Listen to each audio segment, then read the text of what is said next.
అన్నవరం సత్యదేవుని ఆలయంలో నెయ్యి వినియోగంపై దేవాదాయ శాఖ తాత్కాలిక నిర్ణయాన్ని తీసుకుంది. పాత టెండర్ పూర్తి కావడంతో ప్రభుత్వానికి నివేదికను పంపింది దేవస్థానం. అలాగే ప్రస్తుతానికి ఎలాంటి ఇబ్బందులు లేకుండా ఏర్పాట్లు చేస్తుంది. అన్నవరం ఆలయానికి గత సీజన్లో రైతు డైరీ నుంచి నెయ్యి సరఫరా జరిగింది. గత నెల 30తో ఆ కాంట్రాక్ట్ ముగిసింది. ఈ నెల 1 నుంచి ఈ ప్రొక్యూర్మెంట్ టెండర్ ద్వారా తిరుపతికి చెందిన L1 సంస్థ కాంట్రాక్ట్ దక్కించుకుంది. కానీ దీనిపై ప్రస్తుత ప్రభుత్వం సానుకూలంగా లేదు. కోఆపరేటివ్ సొసైటీల ద్వారా నెయ్యి కొనుగోలు చేస్తే ఎలా ఉంటుందన్న ఆలోచనలో ఉంది. దానికి తగ్గట్లుగా సాధ్యాసాధ్యాలను పరిశీలించాలని అధికారులను ఆదేశించింది. అన్నవరం ప్రసాదం ఎంతో ఫేమస్. 2 తెలుగు రాష్ట్రాల నుంచి ఆ ప్రసాదం కోసం భక్తులు ఎదురుచూస్తూ ఉంటారు. ఏడాదికి 2 లక్షల కేజీలకు పైగా నెయ్యి వినియోగిస్తారు. ప్రస్తుతం నెయ్యి నిల్వలు మరో 4 రోజులు మాత్రమే వస్తాయని దేవస్థానం సిబ్బంది చెబుతున్నారు.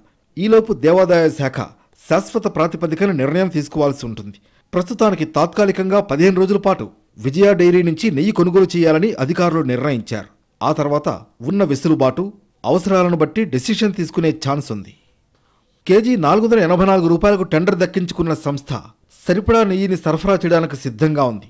కానీ తిరుపతి లడ్డూ ఎపిసోడ్తో ప్రభుత్వం ఆచితూచి వ్యవహరిస్తోంది.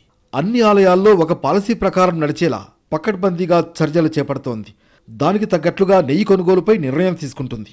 ఈలోపు భక్తులకు ప్రసాదాల సరఫరాలో ఎటువంటి ఇబ్బంది లేకుండా తాత్కాలిక ప్రాతిపదికన నెయ్యి కొనుగోలు చేయనుంది.